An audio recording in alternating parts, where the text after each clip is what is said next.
कि भोला बाबा हो, कि भोला बाबा हो, कि जल्दी खोला मंदिरवा के गेट। बोलिए बाबा बैद्यनाथ की। अरे कैसे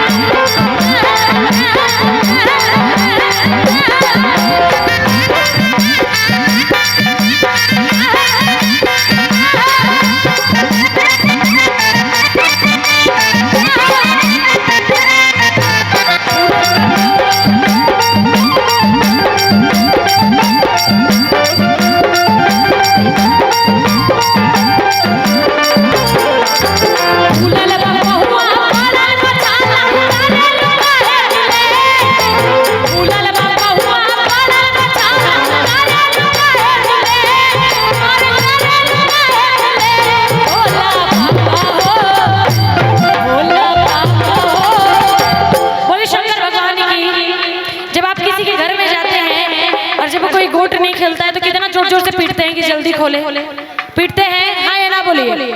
या जब रोड में आप लोग बाइक लेके जाते हैं तो कोई जब मिल जाता है तो कितना जल्दी से हॉर्न मारते हैं, कितना जल्दी रास्ता क्लियर हो। तो जब भक्त सुल्तानगंज से जल लेके बाबा के द्वार आते हैं तो मंदिर बन जाता है, तो कहते हैं कैसे कि भोला बाबा हो, कि भोला बाबा हो, जल्दी खोला मंदिर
पिट्ठू बम चल गए हैं।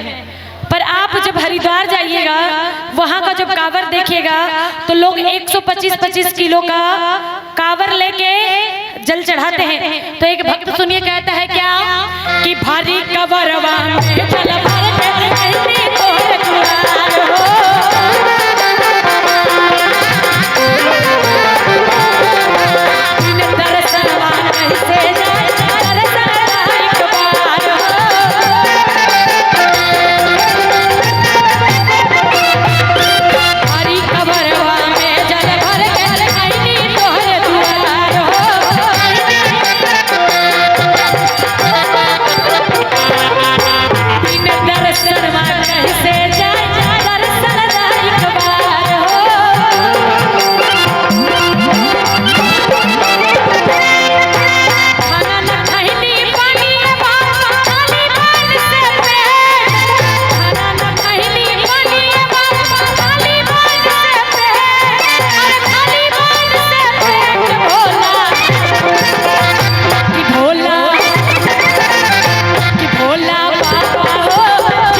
बोलिए बाबा